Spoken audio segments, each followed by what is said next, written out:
This is Ray, and we're here at Aerotech Alloys in Norwalk, California. And today we're doing just an aluminum block with some steel hold-down clamps. And this is for our tooling department. It's just to hold down this part while they machine it. You can see how that goes right there. We already did one clamp, so now we're getting ready to do the other, and we want to demonstrate how it's done. Now this is a block of aluminum, and you can see it's at least an inch thick. Okay, and this is steel, as you can see. Okay, so we're going to weld it to the aluminum block. And normally when you use this rod, you're always going to pre-coat the steel first before you weld it onto the aluminum. But in this particular case, we're not going to do that, and here's why. This part we're going to weld here is barely 1/16 thick. So there's really no need to pre-coat it. This is light duty application. It's not going to be under a lot of pressure. It's just to hold it in place while they do some light machining. So that's all it's for. So in this particular case, we're only going to use the number 2 rod, which is the main one that joins aluminum to steel and aluminum to stainless. So we already did this one right here. We also welded in the back side, so you can see there. So now we're going to get ready to do this side. So our machinist already marked it out for us. And so we're going to put it right on the little black dots that he marked for us.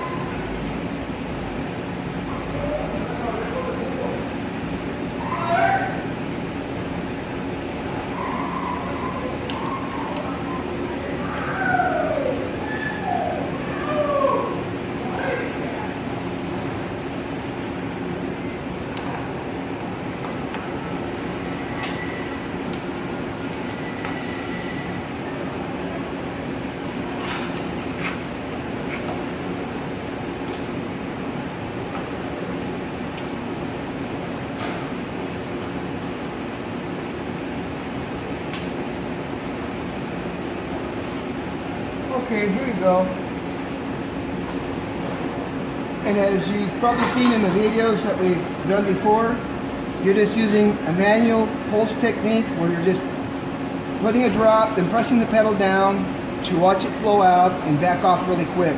That's to minimize the heat input into the aluminum. Otherwise, if you go too hot, you'll intermix the rod too much with aluminum and you could dilute it and cause embrittlement and premature failure. So you don't want to do that. That's why you want to practice with your heat settings. Okay, so on this particular part, I've only got my heat set to like 140 amps, and that's going to be good enough because this is only about a 1/16 on the steel. So here we go.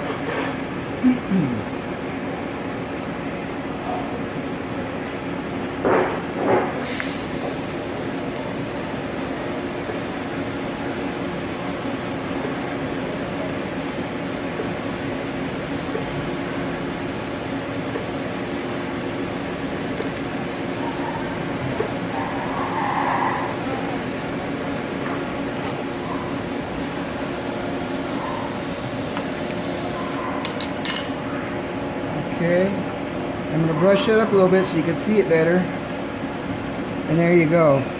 Now, because we're doing DC on aluminum, it doesn't weld very nice. It welds kind of muddy, and you don't have the benefit of the cleaning condensers as you would on AC. But we have to, because you can't weld the steel on AC. It's not going to work very good. So that's why we have to do it that way. So you're going to want to brush it to get all the oxidation off.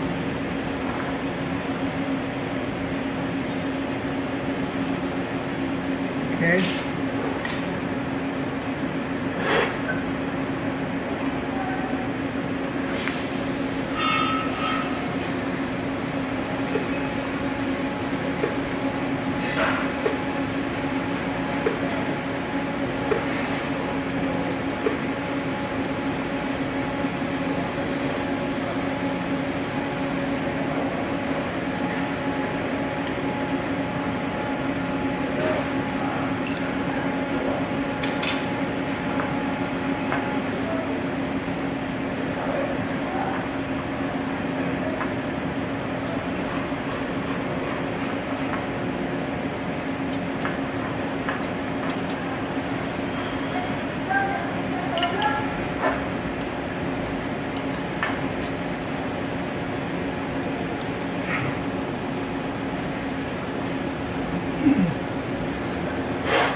normally when you do these type of clamps, you're probably going to want to grind off the steel before you do that, because they have either zinc plating on top or whatever the case is. So you want to get it as clean as you possibly can, otherwise you're going to contaminate your puddle.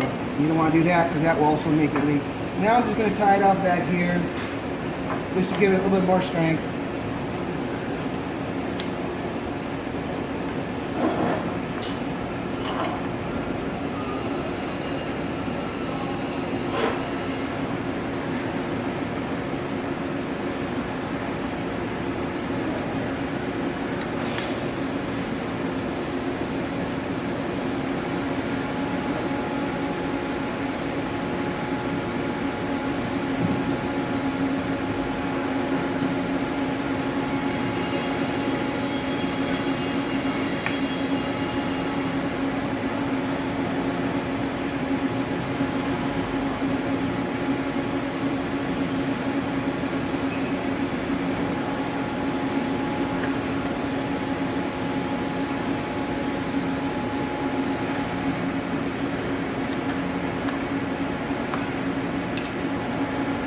Now you can see the back side of the other one.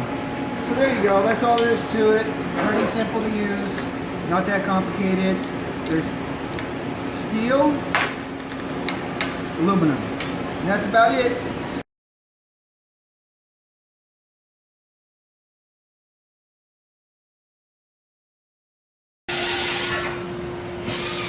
Don't mind me, go ahead. Oh, go ahead.